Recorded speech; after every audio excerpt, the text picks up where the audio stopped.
যারা আমার মহব্বত করত, আল্লাহ তুমি সেই সমস্ত উম্মতদেরকে জান্নাত নসিব কর বলে আলহামদুলিল্লাহ।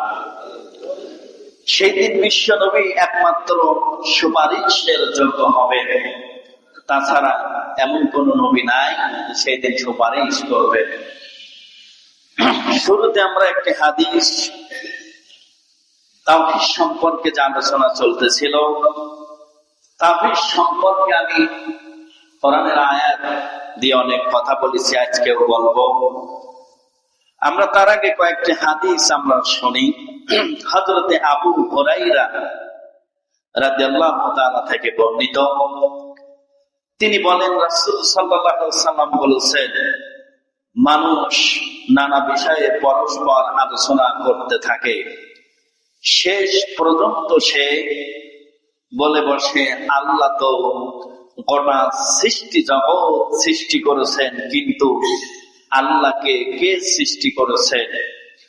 কেউ যখন এরূপ প্রশ্ন অনুভব করে, তখনই যেন সে বলে ওঠে, আমি আল্লাহর প্রতি ঈমান এনেছি ও রাসূলের প্রতি ঈমান এনেছি। আল্লাহকে কে সৃষ্টি করেছে এটা যদি আমরা বলি, তাহলে আমাদের ঈমান থাকবে না। কি থাকবে না? আল্লাহ আজকের যে আলোচনা, আল্লাহ সেই আলোচনার ভিতরে সূরা ইখলাসের ভিতরে আল্লাহ তার পরিচয় তুলে ধরছে। তারপরে বলা হচ্ছে,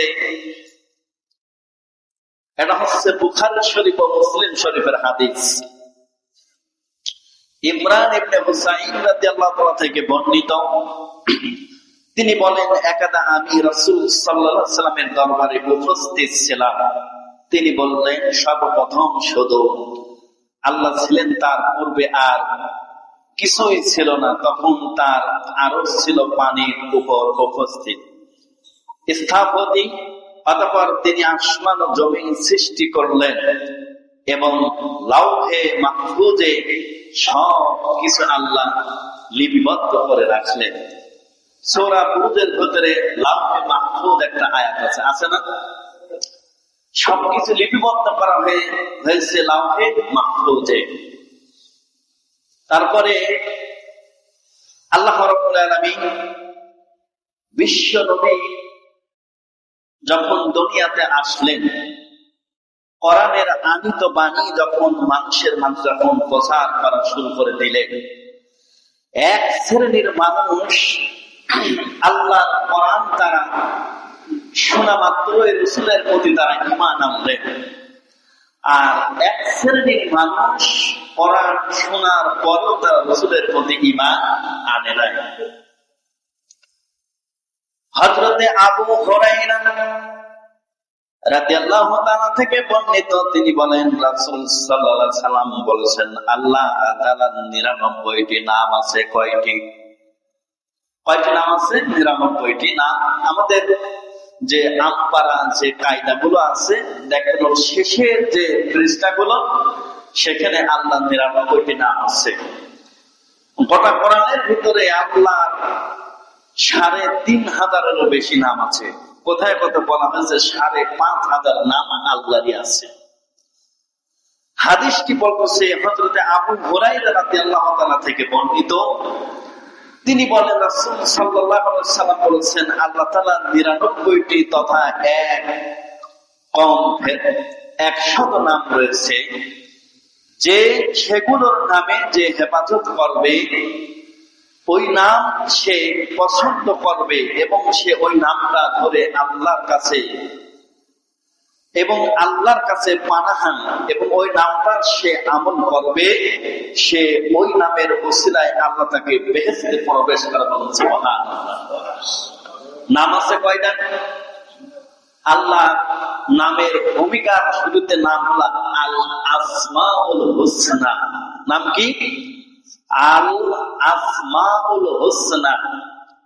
আল্লাহু, এরকম নাম আছে না? আল খলিক, আল বারিক, আর রাজ্জাক, আল কুদ্দুস, আস-সালাম। এরকম করে আল্লাহর যে নাম, একটা নামও যদি কেউ পছন্দ করে, ওই একটা নামই যদি তার কাছে কি মনে প্রাণে আল্লাহকে ভালোবাসে, আল্লাহ আসলে এই নামের ওসিলায় আল্লাহ তাকে জান্নাতে প্রবেশ করাবেন। ইসলাম কিন্তু খুব যেটা কঠিন তা নয়, ইসলাম কিন্তু সহজ যদি আমরা মানতে পারি। কি বলেন? যদি আমরা মানতে পারি তাহলে সহজ, আর যদি না মানতে পারি তাহলে এটা আমাদের জন্য কঠিন। আমাদের জন্য কি কঠিন? আচ্ছা, 5 ওয়াক্ত নামাজ জামাতের সাথে পড়া এটা কিন্তু খুব যে একটা কঠিন তা। আবার যদি মনের কাছে মনে হয় যে আসলে খুব কঠিন, তাহলে তাই যদি কেউ নামাজ পড়ে, সে যদি নামাজের মজা বুঝে যায়, নামাজের একটা স্বাদ, এগুলো যদি সে বুঝে যায় তাহলে সে নামাজ ছাড়ে না। আর যদি সে বোধে বোধে পড়ে, অর্থাৎ পড়ছে ছেড়ে দিচ্ছে, এর ভিতরে কোনো মহব্বত নাই, এর ভিতরে কোনো মহব্বত নাই। আমি কোরআনুল কারীমের সূরা আহজাবের একটা আয়াত আমি তেলাওয়াত করেছি। লাকাদ কানা লাকুম ফি রাসূলিল্লাহি উসওয়াতুন হাসানাহ। অর্থটা হলো রাসূলের মধ্যেই তোমাদের জন্য উত্তম আদর্শ রয়েছে। রাসূলের মধ্যেই তোমাদের জন্য উত্তম আদর্শ রয়েছে। আমাদের আদর্শকে রাসূল, আমাদের মডেলকে বলেন রাসূল, আমাদের আইডেন্টিটি রাসূল, অনুসরণ রাসূল। তাহলে আজকে দেখেন আমাদের বাংলাদেশের মধ্যে রাসূলের আদর্শকে বাদ দিয়ে অনেক মানুষের আদর্শ তারা নিয়ে চলে, আছে না নাই? তার প্রমাণ হলো দেখেন, কুমারখালী থানা কয়া ইউনিয়ন ঘোড়ারঘাট একটা এলাকায় একটা ছেলে ব্রাজিলের সাপোর্ট নিয়ে ব্রাজিল হারিয়ে গেছে বলে গলায় ধরে সে মারা গেছে। জীবনটা কার জন্য দিল? আল্লাহ রসুলের জন্য দিল, না আল্লাহর পথে দিল, না আল্লাহর খুশির জন্য দিল? এই জীবন যে ওর চলে গেল, এই জীবনও কি শেষ? ওই জীবনও কি শেষ? আল্লাহ রাব্বুল আলামিন এই যে ইহুদি খ্রিস্টানেরা যে খেলা করছে, এই বিশ্বকাপ খেলার যে অর্থটা ব্যয় হবে, সারা পৃথিবীর মানুষ ওই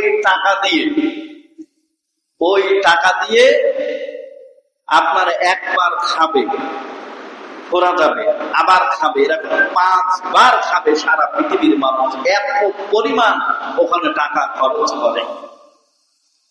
দেখেন ওখানে আজকে আমাদের ছেলেরা মেয়েরা অনেকের সাপোর্ট, মুসলিম কান্ট্রি থেকে অনেক দল কিন্তু খেলা করতে আসছে, কিন্তু সেই দলের সাপোর্ট কিন্তু কেউ দেয়নি। নিচে কি ব্রাজিল আর আর্জেন্টিনা। কি বলেন? মেসি নেইমার কোন দলের জার্সি কত নাম্বার, আমাদের ছেলেরা ঠিক A to Z ওই জার্সি গাইতে অনুসরণ করে। সূরা আহজাবের ভিতরে আল্লাহ কি বলতেছেন? রাসূলের মধ্যেই তোমাদের জন্য কি উত্তম আদর্শ রয়েছে। কোন ইহুদি জাতি আমার আদর্শ নয়, কোন ইহুদির কালচার ধরাটা এটা আমার আদর্শ নয়। আল্লাহ রাব্বুল আলামিন আমাদেরকে সকলের দিনের বুঝ দান করুন। সকলে বলে আমিন। সম্মানিত উপস্থিতি, আমরা যে আলোচনা করতেছিলাম, রাসূলের আদর্শ আমাদের প্রত্যেকেরই ধরার দরকার আছে না নাই? সেদিন কিন্তু ব্রাজিল বলেন আর্জেন্টিনা বলেন, 2 দলের কোন প্লেয়ার সেদিন খাওয়া থাকবে না। এই জন্য আল্লাহ নবীর অনুসরণ অনুকরণ করা, আল্লাহ রসুলের মহব্বত করা, তার আদর্শকে তুলে ধরা, তার চরিত্র, তার নৈতিকতা আমাদেরকে তুলে ধরা আমাদের সমাজে এটা আমাদের দায়িত্ব। আল্লাহ রাব্বুল আলামিন তাওহীদ সম্পর্কে কোরআনের আয়াত আল্লাহ তাআলা অসংখ্য আয়াত লিপিবদ্ধ করেছেন। আল্লাহ রাব্বুল আলামিন বলেছেন বাদিউস সামাওয়াতি ওয়াল আরদ আন্না ইয়াকুনু লাহু ওয়ালাদুন ওয়া লাম তাকুন লাহু সাহিবাতুন ওয়া খালাকা কুল্লা শাইইন ওয়া হুয়া বিকুল্লি শাইইন আলীম। ذلكم الله ربكم لا إله إلا هو خالق كل شيء فاعبدوه وهو على كل شيء وكيل لا تدرك الأبصار وهو يدرك الأبصار وهو اللطيف الخبير। 6 নম্বর সূরা সূরা আনআম 101 নম্বর আয়াত 102 নম্বর আয়াত আল্লাহ রাব্বুল আলামিন ঘোষণা করছেন তিনি আসমান ও জমিনের আদি স্রষ্টা। এই যে আসমান এবং জমিনটা যিনি সৃষ্টি করেছে তার নাম কি বলেন তো দেখি? পৃথিবীর এমন কোন পরাশক্তি নাই যে শক্তিটা আসমান এবং জমিন সৃষ্টি করতে পারে। এই যে খোলা আসমান খোলা জমিনটা, আসমানটা কোনো খুঁটি নাই, বিনা খুঁটির উপর আল্লাহ তৈরি করেছে।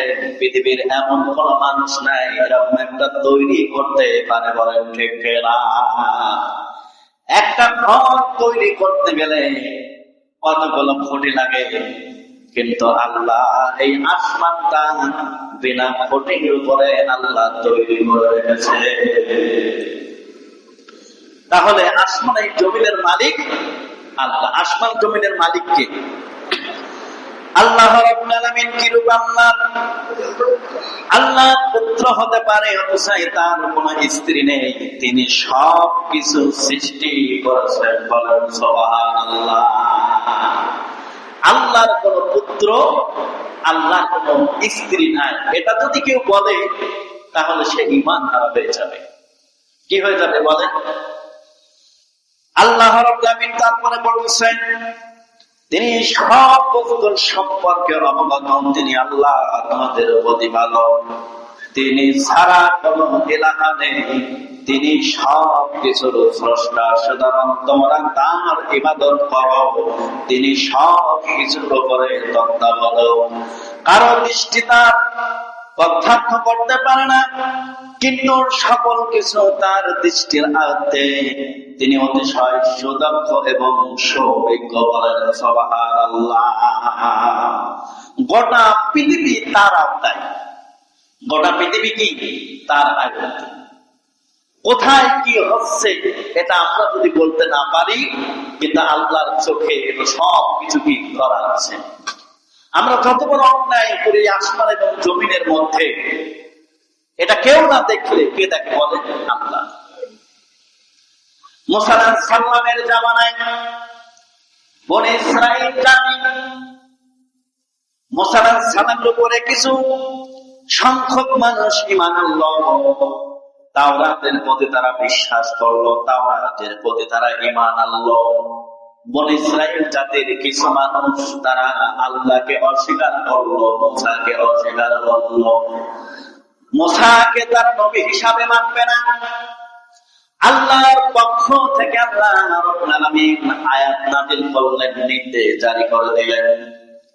আল্লাহ তাআলা ইহুদি কাফেরদেরকে ঘোষণা করে দিলেন, অবশ্যই তোমরা আমার কথা অনুসরণ করো, অনুসরণ করো। মুসা আলাইহিস সালামের প্রতি তোমরা ঈমান আনো, মুসা আলাইহিস সালামকে তোমরা বিশ্বাস করো। আর আমি আল্লাহর নির্দেশ হলো তোমরা শনিবারের দিন যে মাছ ধরো, শনিবারে এই মাছ ধরা তোমরা বন্ধ রাখো। আল্লাহ নির্দেশ করে দিলেন যে তোমরা কি শনিবারে মাছ তোমরা ধরবা না। শনিবারে কি তোর মাছ ধরা আল্লাহ নিষেধ করে দিলেন। ইহুদিরা আল্লাহর হুকুমকে অমান্য করল, আল্লাহর নির্দেশকে অমান্য করার কারণে আল্লাহ তাদেরকে মানব বানিয়ে দিয়েছিলেন। তারা সবাই মানবে পরিণত হয়েছিল। মুসা আলাইহিস সালামের জামানার যে ঘটনা, এই ঘটনাকে কেন্দ্র করে এই ঘটনা যদি এখনো যদি জারি থাকতো, আর এই বিচারটা যদি দুনিয়াতে এখনো যদি হতো, তাহলে আল্লাহর হুকুম কত মানুষ অমান্য করে আর কত মানুষ আপনার বানর হতে বলেন ঠিক না? আল্লাহর নবী আল্লাহর কাছে তিনটা দোয়া করলেন। আল্লাহ এক নাম্বার দোয়া হলো আপনি বনী ইসরাইল জাতির উপরে যে গজব দিয়েছেন, যে আযাব দিয়েছেন, শনিবারের দিন তারা অমান্য করার কারণে, মাস শিকার করার কারণে তারা যেরকম বানর হয়েছে, আল্লাহ আমার উম্মতি মুহাম্মাদের উপরে তুমি এরকম কোনো বিচার করবে না। আমার আল্লাহর নবীর এক নাম্বার দোয়া কবুল করলেন, বলেন সুবহানাল্লাহ। তাহলে এক নাম্বার আল্লাহ নবীর দোয়া ছিল যে আমার উম্মতের উপরে আল্লাহ তোমার এই বিচারটা তুমি করবে না। বনী ইসরাইল জাতির উপরে মুসা আলাইহিস সালামের জামানায় যারা আল্লাহর হুকুম যারা অমান্য করেছে, যারা শিশু বাচ্চা ছিল তারা শিশু বাচ্চা ওইরকম তারা বানর হয়েছে, যারা বয়স্ক মানুষ ছিলেন তারা বড় বড় বানরে পরিণত হয়েছে। এবং আল্লাহ তাদেরকে দুনিয়াতে 3 দিন তাদেরকে বাঁচিয়ে রেখেছিল। 3 দিন পরে আল্লাহ সবাইকে ধ্বংস করে দিয়েছিল। 3 দিনের মধ্যে আল্লাহর হুকুম না মানার কারণে ওই জাতিকে মানব বানালো। 3 দিনের মধ্যে ওই জাতিকে আল্লাহ সব মৃত্যু দিয়েছে, ওই জাতি ধ্বংস করে দিলেন আল্লাহ। কত মানুষ আমরা কত হুকুম আল্লাহর অমান্য করছি, করি কিনা বলেন? কত মানুষ 5 ওয়াক্ত নামাজ পড়ি না ঠিক মতন, দিনটাকে দিন বোঝে না। আল্লাহ যদি ওই হুকুম গুলো এখন পর্যন্ত যদি জারি রাখতো, আল্লাহর হুকুম অমান্য করার কারণে অনেক মানুষ বানর হয়েছে, এই নিয়মটা যদি এখনো যদি চালু থাকতো, আমার মনে হয় হাজার হাজার মানুষের মধ্যে বানরের সংখ্যাটা বেশি দেখা যেত, বলেন ঠিক না? কারণ আমাদের মধ্যে এখনো অনেক মানুষ আল্লাহর হুকুম ঠিক মতন পালন করে না। কি তাহলে আল্লাহর নবী দোয়া করলেন, আল্লাহ তার দোয়া কবুল করলেন।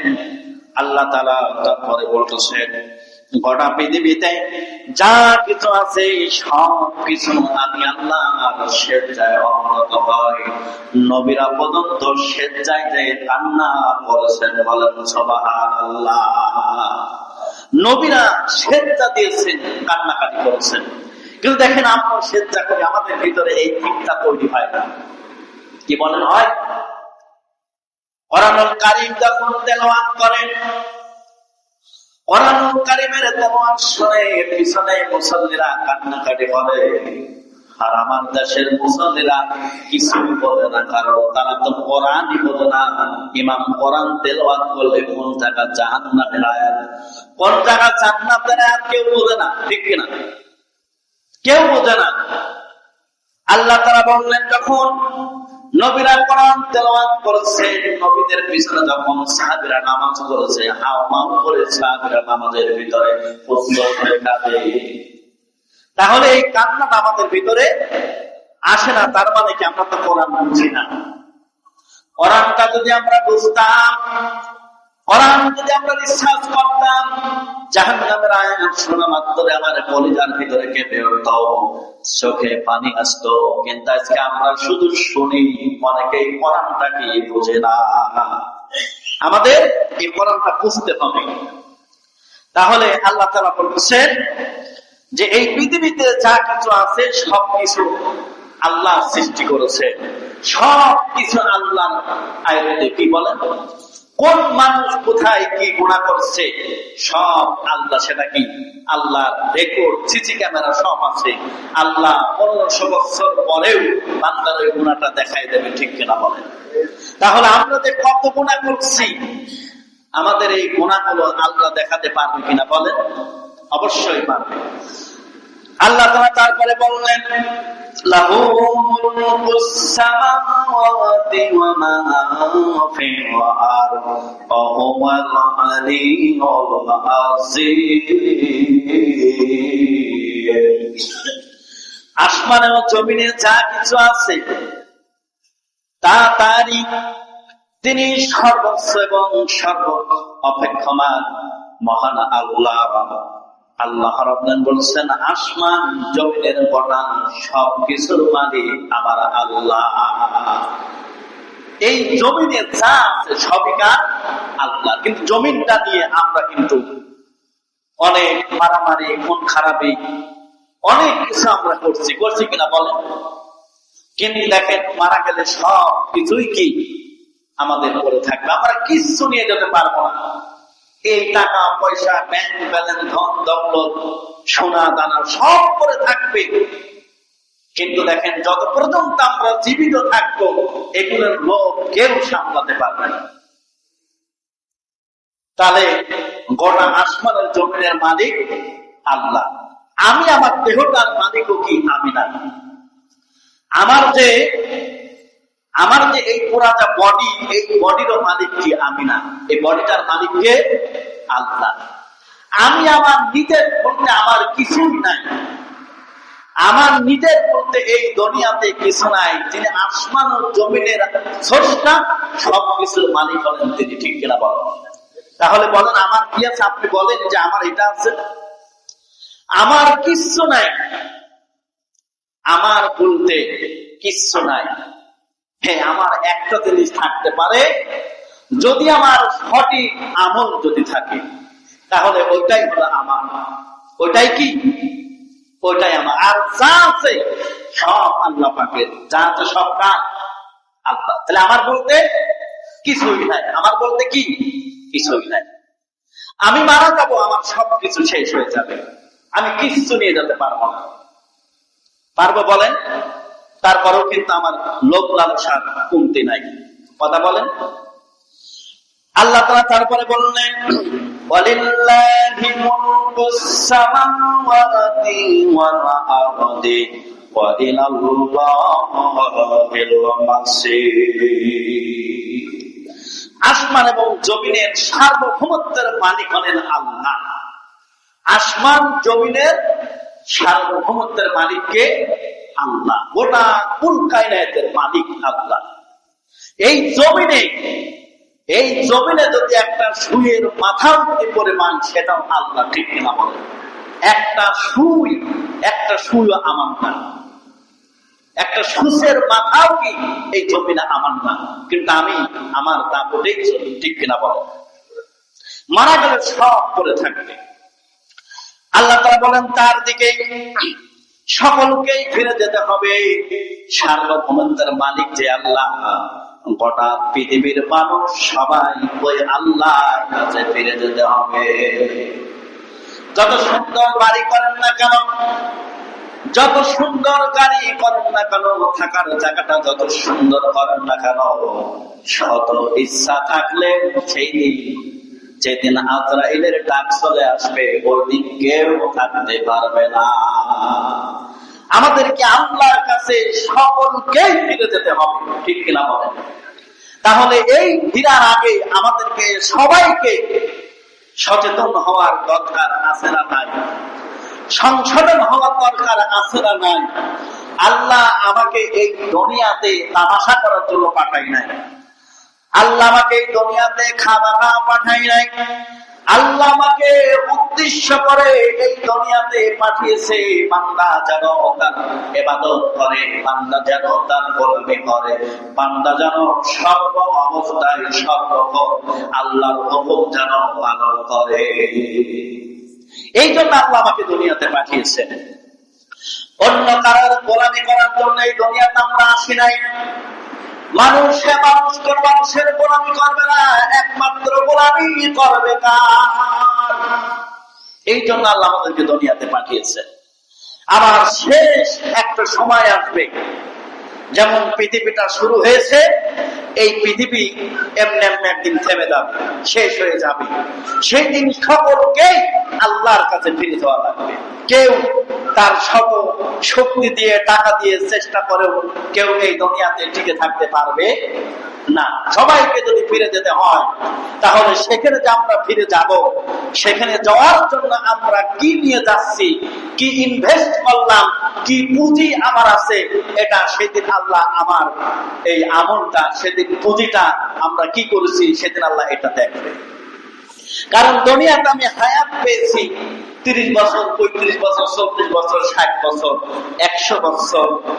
এই হায়াতের জিন্দেগিতে আমি কি আল্লাহর জন্য উপহার হিসাবে নিয়ে যাচ্ছি, এটা আল্লাহ আমার কাছ থেকে দেখবে, ঠিক কিনা বল? তাহলে আমাদের সবাইকে সচেতন হওয়া দরকার যে পৃথিবীতে কেউ চিরজীবন থাকতে পারবে না, থাকার চেষ্টাও কেউ করতে পারবে না। আমাদেরকে আল্লাহর কাছে যাওয়া লাগবে, আর যাওয়ার আগে আমার ইনভেস্টটা করার দরকার আছে না নাই? কথা বলে আছে না নাই? সেই দিন এখনই মনে করেন যে কেউ যদি বিপদে পড়ে, তার পাশে অনেকেই দাঁড়াতে চায় না। কি বলেন? কেউ পাশে দাঁড়াতে চায় না। যে আমাদের ময়দানটা হবে ঠিক এই একই রকম, সবাই দেখবে, কিন্তু সেদিন কেউ কারোর জন্য না, সেদিন তার নিজেরাই সেদিন ব্যস্ত থাকবে। আল্লাহ তাআলা তারপরে বললেন, ইন্না ইলাহুকুম লাওয়াহিদুর রাব্বুস সামাওয়াতি ওয়াল আরদি ওয়া মা বাইনাহুমা রাব্বুল মাশরিক। আল্লাহ বলেছেন, নিশ্চয় তোমাদের ইলাহা এক। নিশ্চয় তোমাদের ইলাহা কি? এক। যখন আল্লাহ ইন্না দেয়, ইন্না মানে নিশ্চয়, এখানে আর কোনো অপশন নাই, আগে পরে আর কোন অপশন নাই। ইন্নাতে অনেক অপশন আছে, একটা নিশ্চয়, অবশ্যই। অর্থাৎ আল্লাহ ছাড়া তোমাদের কোন ইলাহা নাই, তোমাদের কোন মাবুদ নাই, তোমাদের কোন রব নাই, তোমাদের কোন স্রষ্টা নাই। বলেন আছে? বলেন আছে? আমাদের আল্লাহ ছাড়া আমাদের কোন ইলাহা নাই, তিনি একমাত্র আমাদের ইলাহা। এটা আমাদের বিশ্বাস হয়তো? আচ্ছা বলেন, এখানে আমি একটা কথা বলি, আমাদের যদি এতটুকু বিশ্বাস যদি আমাদের থাকতো, তাহলে আমরা, আমার মনে হয়, আমার জ্ঞানে, আমার ভাষায় আমি যেটা বুঝি, যদি এলাহা বলে আমরা তাকে একানিষ্ঠ ভাবে যদি মানতে পারি, তাহলে আমার মনে হয় না যে সচেতন নাগরিক, একজন সচেতন বান্দা আল্লাহর হুকুম সে অমান্য করতে পারে। কথা বলেন? যদি একজন সচেতন নাগরিক হয়, যদি একজন মুসলমানের ঘরের জন্মের যদি সন্তান হয়, সে কখনো এই ইহুদিদের কালচার সে ধরতে পারে? কথা বলেন, পারে না। আমি সূরা আহজাবের যে আয়াতটা বলেছি, যে রসুলের মধ্যেই তোমাদের জন্য উত্তম আদর্শ রয়েছে। রসুল আমাদের আদর্শ, রসুল আমাদের চরিত্র, রসুল আমাদের মডেল, ঠিক কিনা বলেন? কোন ইহুদির বাচ্চা, কোন ইহুদি কুত্তা আমাদের আদর্শ হতে পারে? কথা বলেন, পারে? বলে 10 নাম্বার জার্সি যারা গাই দিয়েছেন, ও জার্সি আর তারা গাই দিবেন না। ব্রাজিল, আর্জেন্টিনা জার্সি যারা গাই দিয়েছেন, মুসলমানদের জন্য অনেক পোশাক আছে, সন্ন্যতি পোশাক আছে না নাই? ভালোবাসেন, সাপোর্ট করেন, এর জবাব আল্লাহর কাছে দেওয়া লাগবে। কারণ সারা পৃথিবীতে মুসলমানদের ধ্বংসের মূল হলো কাফেররা, ইহুদির মত, ঠিক কিনা? সেই দলের মুসলমানেরা কি করে সাপোর্ট করে, এটা আমাদের মাথায় ধরে না, বলে ঠিক কিনা? কোন মুসলমান হয়ে কাজ করতে পারে না। আপনি যদি বলেন যে হুজুর আপনি ভুল বক্তব্য দিচ্ছেন, তাহলে প্রমাণ করো। আল্লাহর কোরআনের কোথাও লেখা নাই যে ইহুদিদের সাথে, ইহুদিদের দালালি করতে হবে, তার সাপোর্ট করতে হবে, কোথাও নাই। আল্লাহ মুসলমানদের সাথে ইমানদারের সাথে বন্ধুত্বের কথা বলেছেন 5 নম্বর সূরা সূরা মায়দা 55 নম্বর আয়াত। আল্লাহ বলেছেন আল্লাযিনা আমানু, দুনিয়ায় যাদের ঈমান আছে তারাই তোমাদের বন্ধু হবে, তারাই তোমাদের কি বন্ধু হবে। আজকে তাহলে আমাদের সমাজের মধ্যে আমার বন্ধু হবে কে? যে নামাজ পড়ে। আজকে সমাজের মধ্যে, রাষ্ট্রের মধ্যে যে আমার বন্ধু হবে যার ঈমান আছে, ঠিক কিনা বলেন? আজকে আমার ইহুদিদের সাথে আমার সম্পর্ক এটা কখনো হতে পারে না। আল্লাহ তাআলা তারপরে বললেন রব্বিস সামাওয়াতি ওয়াল আরদি ওয়া মা বাইনাহুমা ইন কুনতুম মুকিনিনা লা ইলাহা ইল্লা হুয়া ইউহয়ী ওয়া ইউমীতু রাব্বুকুম رب آبائكم الأولين। যদি তোমরা নিশ্চিত বিশ্বাসী হও তবে তোমরা জেনে রেখো তিনি আসমান জমিন ও তাদের মধ্যবর্তী সবকিছুর প্রতিপালক, তিনি ছাড়া তোমাদের কোনো ইলাহা নেই। তিনি জীবন দান করেন এবং তিনি আবার মৃত্যু দান করেন। তিনি তোমাদের প্রতিপালক এবং তোমাদের পূর্বপুরুষদেরও প্রতিপালক। এই জীবন আল্লাহ আমাদেরকে দিয়েছে, আবার এই জীবনটা আল্লাহ কি নিয়ে নেবেন। এটা আমার ইচ্ছাকৃত ভাবে আমি মরতে পারি না, যদি না আমি আজরাইল আমার উপরে না আসে। ঠিক আছে, আমার এই পুরা দেহের হিসাব না আল্লাহর কাছে দেওয়া লাগবে। পুরা দেহের হিসাব আল্লাহ সেদিন চাইবে। তোমার এই যৌবনটা তুমি কোন রাস্তায় কাটাইছো, তোমার শক্তিটা তুমি কোন রাস্তায় কাটাইছো, কিভাবে তুমি দুনিয়াতে জীবন যাপন করেছো, এর এ টু জেড আল্লাহর কাছে হিসাব দেওয়া লাগবে। কি বোঝাতে পারলাম? তাহলে আমাদের সবাইকে আল্লাহর কাছে হিসাব দেওয়া লাগবে। আল্লাহ যে আমাকে এই জীবনটা দিয়েছে, এটা আমাকে আমানত দেওয়া হয়েছে। আমি যেন আমানতের খেয়ানত না করি, এটা আল্লাহ সময় হলে এই জানটা আমার আল্লাহর কাছে কি চলে যাবে। সম্মানিত উপস্থিতি, তাহলে আমরা যারা সচেতন নাগরিক তারা কোনো কর্মেই আল্লাহর হুকুমকে আমরা অমান্য করতে পারি না। এটা আমাদের নৈতিক দায়িত্ব। আমরা যারা মুসলমান, যে যেখানেই থাকি, আমরা আল্লাহ যে 5টা যে ফরজ, এটা আমাদেরকে মানা লাগবে। কথাকার বলেন, এই হুকুমটা আমরা অবশ্যই পালন করবে ইনশাআল্লাহ। আমি আপনাদেরকে বলি যে 5 ওয়াক্ত নামাজ পড়েন, তাদেরকে আপনারা কষ্ট পান? বলেন কষ্ট পান? সবারই সবার মূল্যবান সময় কাজে লাগান। ইনশাআল্লাহ কাল কিয়ামতের ময়দানে এই সময় দান করার কারণে আল্লাহ তাআলা আপনাকে নাজাতের ওসিলা করতে পারেন। সকলে বলেন আমিন। ধারাবাহিক তাফসীরুল কোরআন মাহফিল প্রত্যাহ রবিবারে